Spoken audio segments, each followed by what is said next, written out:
Куда? Додому.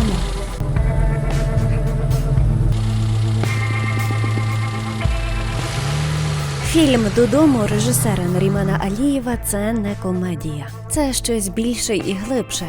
Щось масштабніше за сімейну драму. Щось, що не відпускало мене кілька днів. Він викликав у мені непереборний гнів та безпомічність, незважаючи на ажіотаж довкола картини та дивовижну кількість номінацій та нагород. Номінація «Особливий погляд» та «Золота камера» за найкращий дебютний фільм на 72-му Каннському кінофестивалі, нагороди за кращий фільм на Міжнародному Бухарестському кінофестивалі, спеціальна нагорода за кращий дебютний фільм на Хаївському міжнародному кінофестивалі, гран-прі на Міжнародному Одеському кінофестивалі, 2 дзиги за кращу режисуру та головну чоловічу роль від кіноакадемії, переможець 3 номінацій «Кіноколо», кращий повнометражний фільм, краща роль та, звісно ж, режисура. І це не враховуючи численні номінації ще не згаданих фестивалів.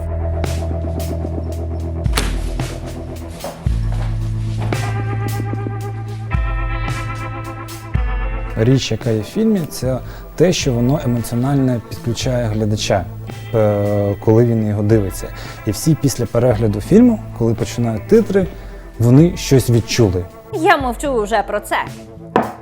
Кінострічка «Додому» потрапила до лонг-листа на премію «Оскар» за кращий фільм іноземною мовою. Претендентом на премію Американської кіноакадемії «Оскар». «Додому» представить Україну на «Оскарі». Може бути висунуто на «Оскар». А зараз він у лонглистах на «Оскар». Є претендентом від України на кінопремію «Оскар». Номінували від України на «Оскар». Ця стрічка представлятиме нашу державу на «Оскарі». «Оскар». На «Оскар». «Оскар». «Оскар». «Оскар». «Оскари». «Оскар». Є певні критерії, які для мене зараз важливіші, ніж отримати номінацію або саму премію «Оскар».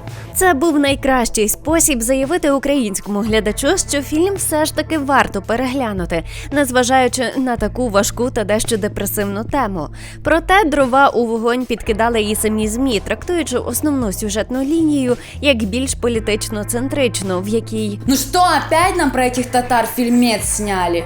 Сколько уже можно? То есть, да, мы живем в эпоху постправды. Все считают, типа, если кино о Крыме, то это должно быть, как, не знаю, там, Путина свергают с Кремля, да, то есть и Крым возвращается к Украине. Ну, истории бывают разные. кримський татарин Мустафа приїжджає у Київ, куди поїхали 2 його сини після анексії Криму, аби забрати тіло старшого сина, який загинув в АТО, щоб поховати його у Криму, а також заодно повернути молодшого сина додому. Бюджет фільму склав 20 мільйонів гривень, 80% з яких отримані на пітчингу Мінкульту, 20% – особисті ресурси кінокомпанії Limelight та вклади німецьких партнерів. Но 20 миллионов это ведь небольшая Это совершенно немного для кинематографа. Но для украинских реалий это достаточно.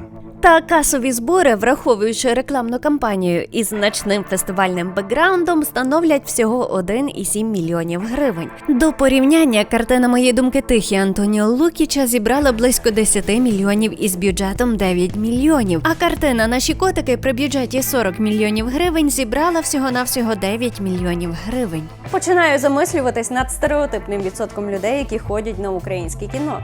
Та зрештою ця ситуація не дивна, адже маємо кілька відлякуючих факторів. По-перше, це не комедія, а драма. Люди в нас все-таки купують більш зрозуміліші їм речі. Навіть не так. Драма на основі війни, про яку у нас зараз не хочуть чути. И мы пытаемся через эту маленькую историю простых людей рассказать большую трагедию, скажем, одного государства. Між рядків зачіпається трагедія цілого народу, про який українцям не так уже й багато відомо. Давайте будем откровенными, и в Украине мало украинцев плохо понимают, кто такие крымские татары и вообще кто эти люди. Тож навіть Оскар не міг привернути вибагливого глядача, який уже втомився От этой войны. Что вы постоянно со своей войной? Уже надоели ныть. Лучше бы на заводы шли работать. А вы мальчиков на войну посылаете. Мы не пытались сделать какую-то информационную агитку в контексте, что рассказать, что... Поймите, это ж эти, политики, там надо поговорить. Ты кто такая?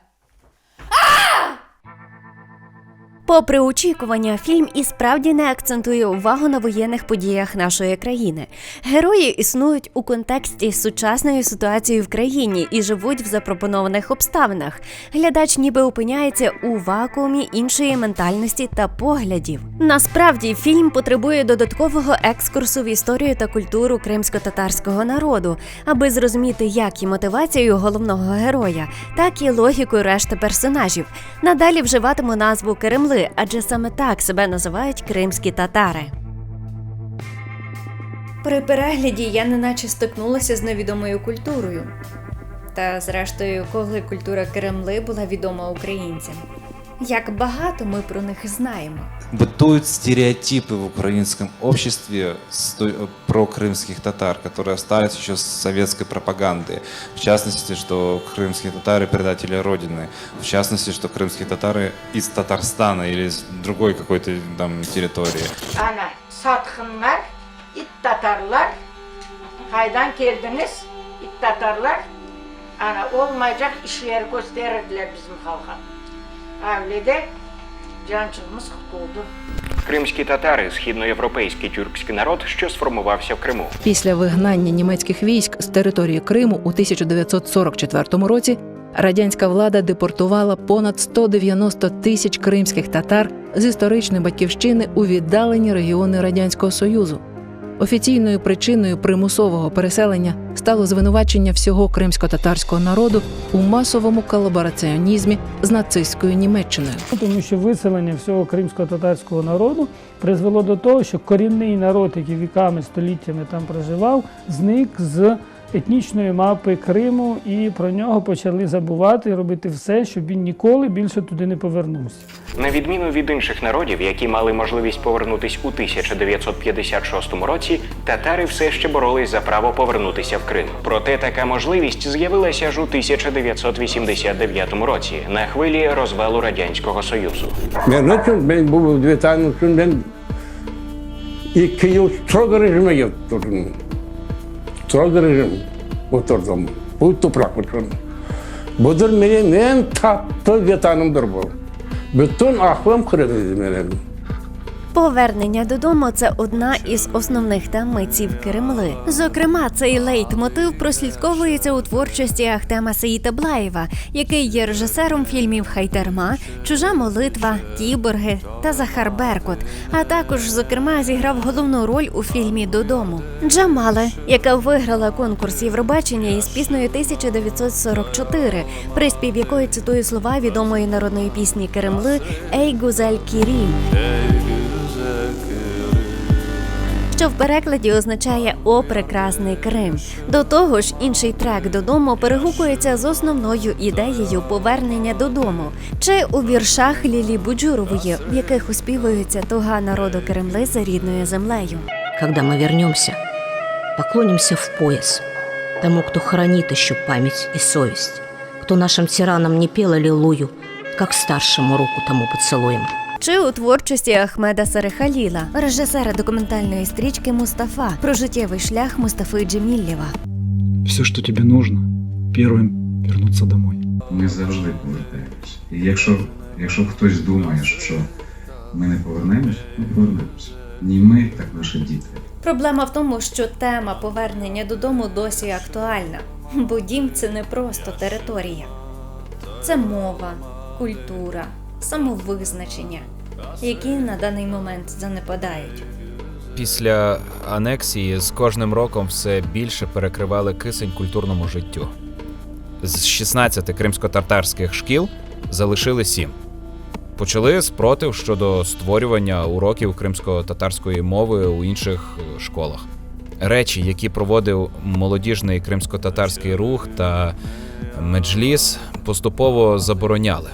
Спершу намагаючись перенести їх якомога подалі від центру міста, та потім взагалі зробили свою організацію, яка проводила видимість проведення цих заходів.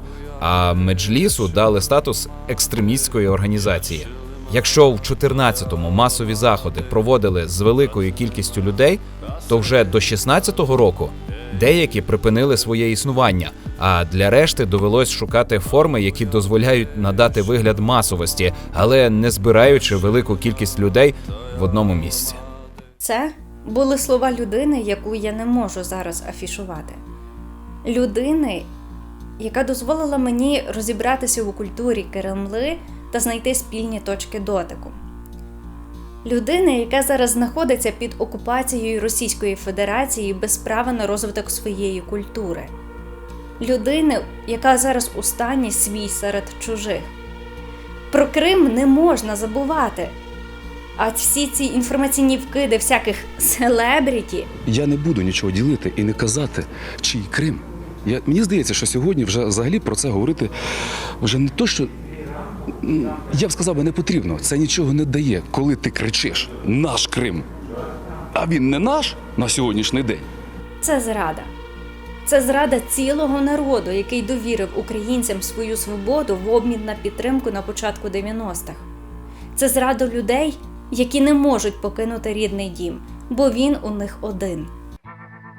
Фільм створений у стилістиці роуд-муві. Герої подорожують з точки А у точку Б, у нашому випадку з Києва у Крим, а під час подорожі знаходять вирішення своїх зовнішніх та внутрішніх проблем. Жанр роуд-муві, в принципі, дороги – це найвигідніший жанр із можливих, в тому плані, що по дорозі може трапитися все, що завгодно. Ти як можеш вводити персонажів, так і виводити персонажів, і робити, тобто в тебе більш гнучкіші відносини, особливо коли ти не такий сильний в драматургії, як би тобі хотілося б. Конфлікт поколінь – це, мабуть, найбільш ближча і зрозуміла концепція побудови сюжету. А в умовах історії про іншу культуру дозволяє не так акцентувати увагу на складних ментальних особливостях, як на суть проблеми, з якою стикаються герої. З одного боку, консерватизм батька Мустафи, який, втративши старшого сина, практично панікує втратити емоційно другого.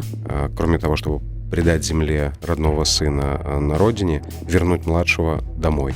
А з іншого боку, Алім – це збірний образ сучасної молоді Кремли, яка в пошуках кращого майбутнього виїжджає з Криму на материкову Україну і асимілюється там. Молодий хлопець, який вже народився в незалежній Україні, який не знає, що таке Радянський Союз, який не знає, що таке депортація, який не знає, що таке Узбекистан. І він більш, скажімо, такий космополітичний.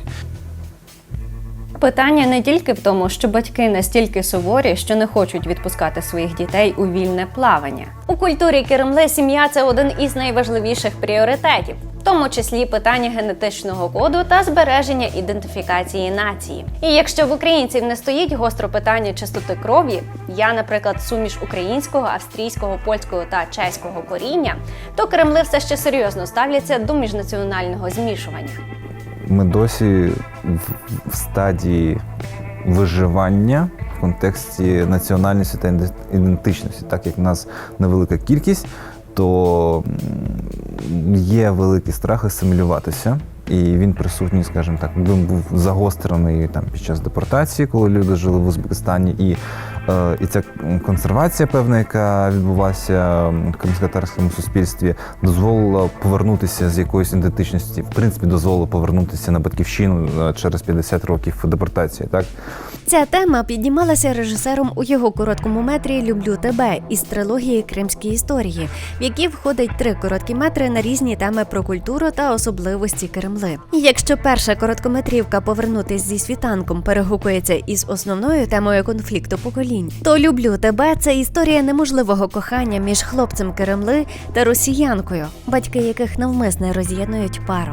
Третій короткий метр «Без тебе» – це, мабуть, найсильніша історія режисера, яка несе доволі особистісний характер. Рекомендую усім переглянути. Це остання робота, яка була знята у Криму і присвячена загиблому брату режисера. Усі 3 метри – це свого роду підготовка до повнометражної картини, яка, по суті, стала підсумком попередніх робіт режисера. Мій повнометражний фільм – це є такий екзамен після моїх короткометражних робіт, які я робив під час навчання та вже після. Попри короткий термін зйомок, які зайняли 18 днів, ритм стрічки доволі медитативний та неспішний.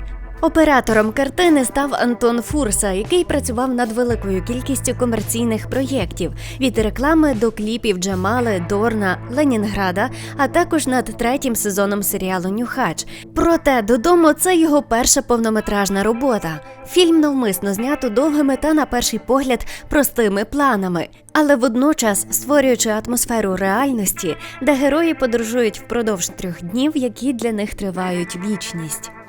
Мені подобаються довгі та символічні плани, зокрема сцена батька, коли він опиняється у квартирі сина. Але про це ми поговоримо пізніше. Або ж сцена у машині, знята із заднього сидіння, неначе покійник спостерігає за рідними.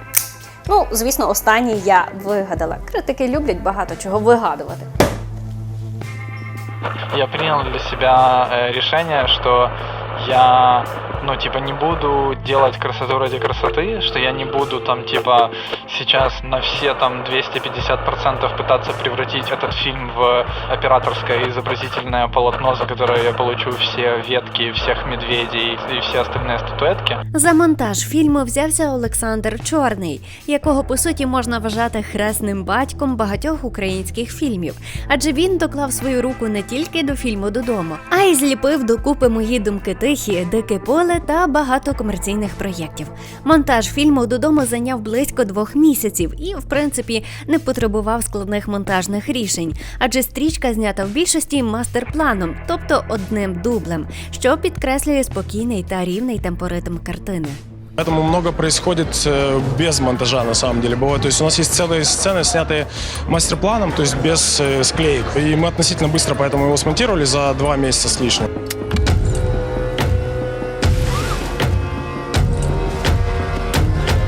Хоч трейлери зліпили ні в року.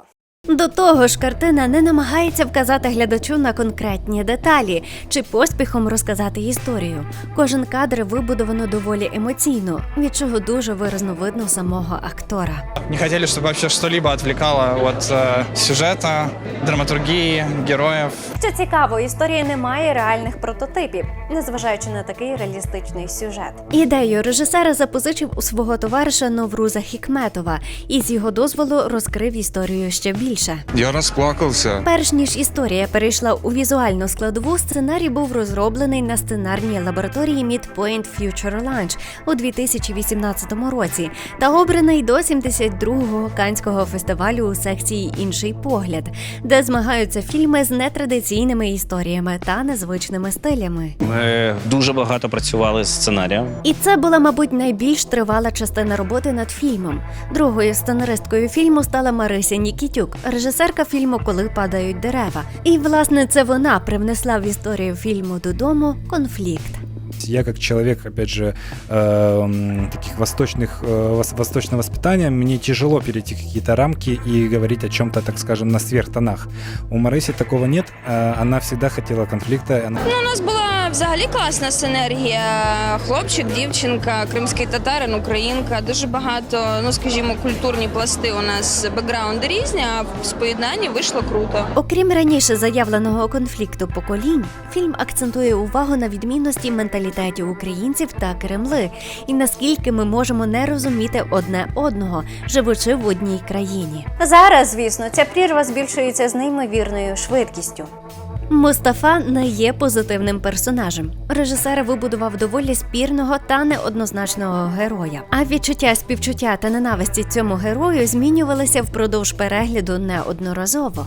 Тому я собі намагався знаходити певні антиподи, з якими мені потрібно було б дискутувати, які мають інший погляд на цю ситуацію, і з розумінням цього вже робити якісь висновки. Это делалось для того, чтобы, опять же, создать определенный конфликт, потому что кино — это история конфликта, и для того, чтобы развивать определенные темы и доносить определенные идеи, нам необходимо сталкивать 2 полярности для того, чтобы по итогу, скажем, вытачивалась определенная идея.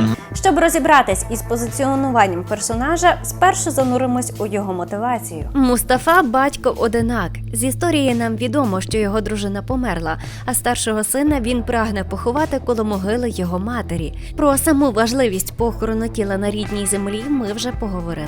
Друга важлива мета головного героя – повернути молодшого сина назад, у рідний дім. Ми лише можемо припускати, що зі смертю старшого сина Мустафа відчуває спустошення та страх втратити будь-який зв'язок із другим. Попри грубу та жорстоку поведінку, Мустафа намагається поладнати з молодшим сином. Спершу через примус, згодом намагаючись зрозуміти його, а в деяких випадках допомогти і навчити, про що свідчить трішки довга сцена навчання боротьби з ножем. У вас там гроші вкрали. Anladın? Dabur kere. Ayağına. Хлопці. Manglayına. Dabur kere. Ayağına. Гей! Manlayına. Son dabur kere omuzuna. Son dabur kere ayağına. Son betini Гаразд. kontrol edesin. Aha. Anladın? Dabur kere. Так, місцями поведінка Мустафи дещо тиранічна, але це ж не висвітлення негативної сторони Кремли, правда ж? Такий консерватизм, в принципі, можна зрозуміти, адже це те покоління, яке пережило повернення у Крим та має загострене бажання вберегти національну ідентифікацію. Завдяки консервативності, насамперед вимушеній, ми змогли зберегтися як нація.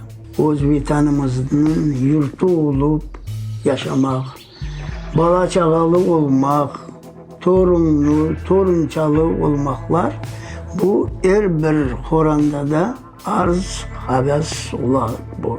Взаємовідносини Мустафи з українцями також незвичні. Може здатися, що він, по суті, ставиться до них як до чужинців, очікуючи на кожному кроці підступу та негативу. Тут і релігійні відмінності, які підсилюються не тільки візуально, а й символічно, де Мустафа просить віддати Коран старшого сина, а невістка не одразу розуміє, про що мова. Іслам є певною частиною традицій та культури кримськотатарського народу. Не всі українці знають, що кримські татари є мусульманами.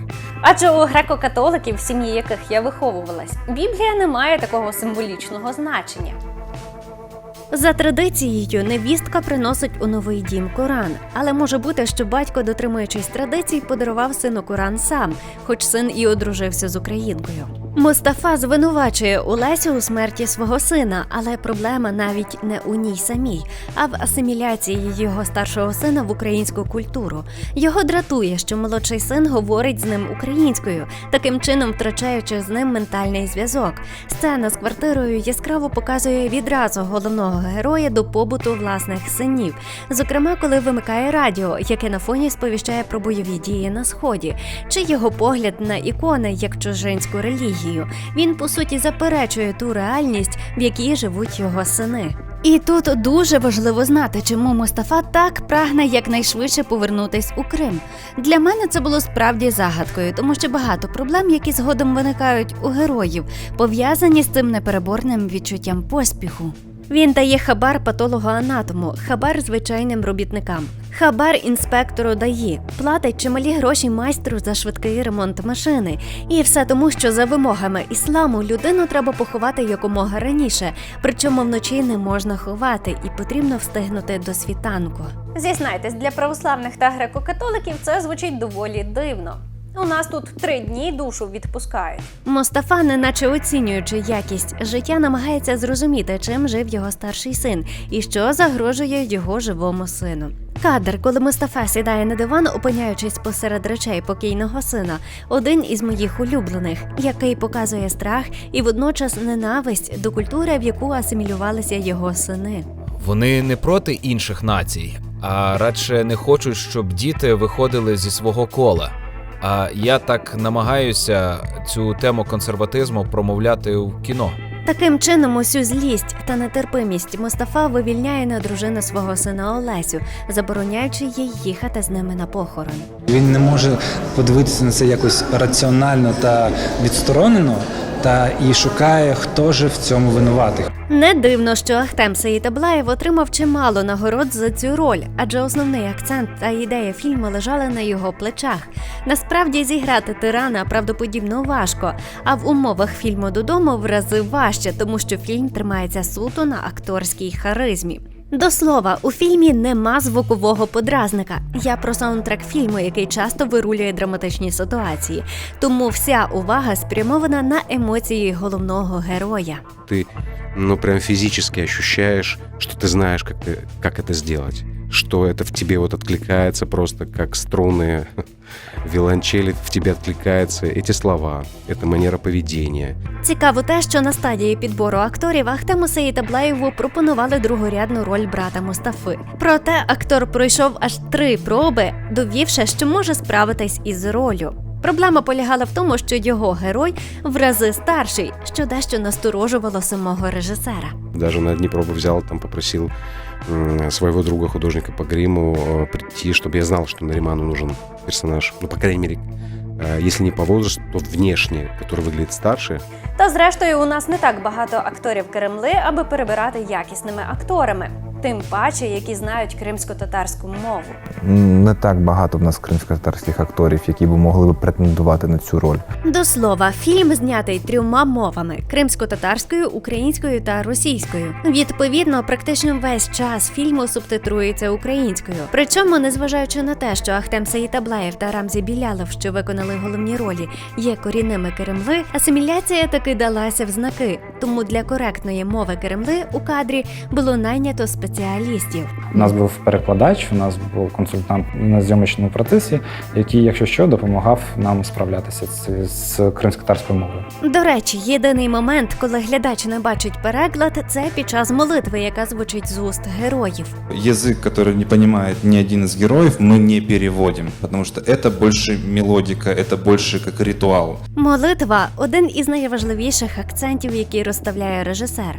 У фільмі звучить сура Аль-Іхляс. Це щось по типу «Отче наш» для греко-католиків. Ну або православних, я не знаю. Суру зачитують, коли приходять на могилу, чи відбуваються інші речі, пов'язані з похованнями.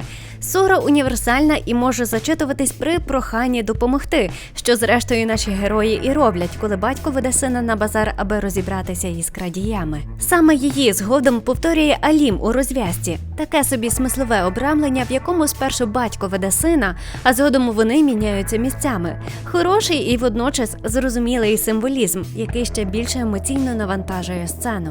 Ремзі Білялов в ролі Аліма – це ще одна цікава роль у фільмі, яка дісталася двоюрідному брату Нарімана Алієва, який уже мав практику на майданчику у короткометражній роботі режисера «Без тебе». Можна це назвати режисерською особливістю, бо в усіх коротких метрах знімаються родичі Нарімана. Що за кумовство? По-перше, це зручно і не потрібно витрачати сили на кастинг акторів. По-друге, ви, бляха, багато знаєте акторів Кремли? Важче було зробити кастинг. Як вчора Ремзі сказав, що Ахтем – це один актор, якого він знає з кримських татар, так, єдиний актор. Тобто це, звісно, було одразу зрозуміло, що його захочуть побачити в фільмі.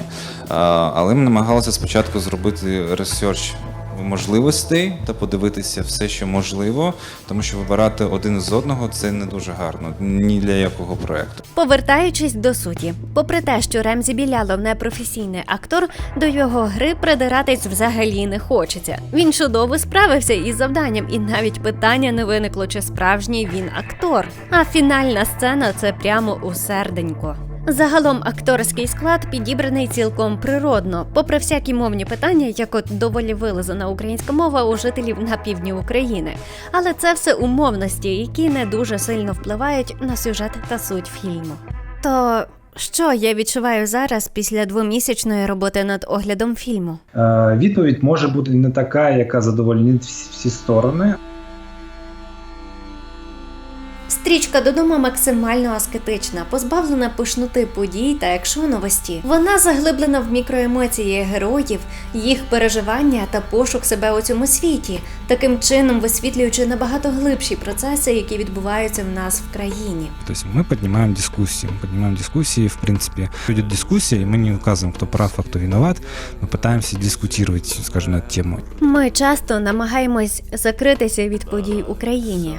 Часто ми кажемо, что для меня украинские фильмы как литература времени Шевченко. Все о печали. И я понимаю, что это период времени и такие времена, но если это есть вокруг меня, то смотреть об этом не хочется. забуваючи, що таким чином ми втрачаємо зв'язок з реальністю. Ми підмінюємо поняття, бо так легше змиритися із несправедливістю. Ми хочемо якнайшвидше закінчити війну, яку не ми почали. І водночас підтримуємо російську експансію, споживаючи бездумно їхній продукт. Фільм «Додому» – це можливість зрозуміти одну просту істину. Хто ми і де ми? Можливо, мої висновки будуть далекі від справжньої ідеї фільму, проте мені здається, що кожен з нас знайде у ньому щось своє. І я мрію про те, аби ми розуміли наше місце у світі та знали, хто ми є одне для одного.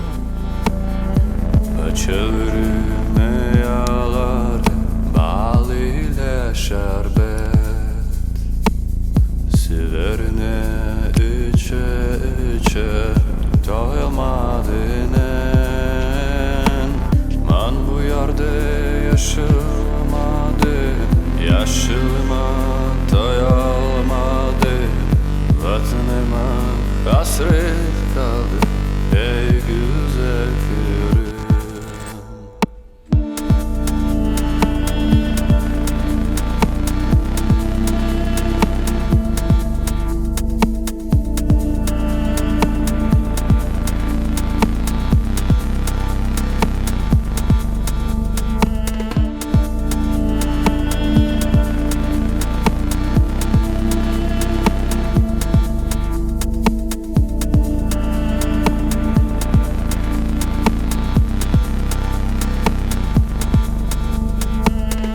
Усіх вітаю у себе на каналі. Мене звати Маріам або Мар'яна Янкевич, і вітаю тих, хто дожив до кінця цього огляду і вирішив познайомитися разом зі мною ближче. А цей огляд я присвячую корінним жителям Криму, а саме кримським татарам, а точніше кремли, які досі залишаються під окупацією Російською Федерацією. Знайте, свідомі українці підтримують вас. І рано чи пізно Крим повернеться до України. І стандартно підписуємось на канал, ставимо вподобайку, розказуємо обов'язково друзям і дякую усім за підтримку.